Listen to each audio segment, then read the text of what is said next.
এটা হলো আমার বরের জন্মদিনের ব্লগ, বেসিক্যালি লাস্ট উইকের ব্লগ। তো যতটা পেরেছি আমি চেষ্টা করেছি এই স্পেশাল ডেটাকে ক্যাপচার করে রাখা, বিকজ বরুণের first birthday as dad. So এটা আমি স্টার্ট করছি 15th নাইট থেকে, মানে ডিনার থেকে।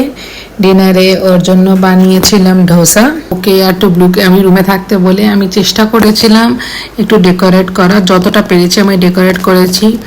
সিন্স আমার বরের একদম পছন্দ না আমি সারা টেবিলে গিফট যা যা পেয়েছি সেগুলো সাজিয়ে রাখি, তাই রাখতে পারিনি। ফ্রাইডে নাইটটা এইভাবেই শেষ হয়েছে, নাথিং স্পেশাল। দেন স্যাটারডেতে ওর বার্থডে ছিল, ওর জন্মবাড়ি ওর বার্থডে পড়েছিল। তো সকাল সকাল উঠে ওর জন্য আমি লুচি আর আলুর তরকারি করেছিলাম। দেন দুপুরবেলায় ওর জন্য আমি চিকেন আর ফ্রাইড রাইস আর 5 রকম ভাজা করেছিলাম, বিকজ আমাদের রাতের বেলায় ডিনারের প্ল্যান ছিল, তাই বেশি কিছু খাবে না ও বলেই দিয়েছিল।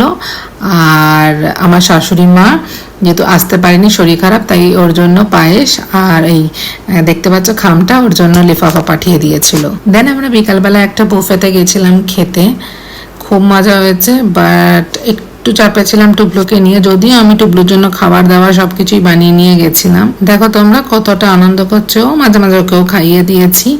তবে সব ছেড়ে দিয়ে আমার ডেজার্ট সেকশনেই নজরটা ছিল। ও এবছর কি কি গিফট পেয়েছে চলো টুক করে তোমাদেরকে বলে দিই। আমার মা বাবা বরুণকে একটা জুতো দিয়েছে, আর আমি দিয়েছি ঘরে পরা শর্টস আর টি শার্টের সেট, উইথ দ্যাট কাপের set, flower, card, photo frame, I guess এই জিনিসগুলোই দিয়েছি, আর কিছু দিইনি। এক্সট্রাঅর্ডিনারিলি ওর জন্য এবারে সত্যিই কিছু করতে পারিনি, বাট যতটা পসিবল ঘরে থেকে একটু সারপ্রাইজ দেওয়া, একটু ডেকোরেট করা, ওটা আমি চেষ্টা করেছি করার। আর তোমাদের সাথেও শেয়ার করলাম সেদিনকে আমরা কিভাবে এনজয় করেছি।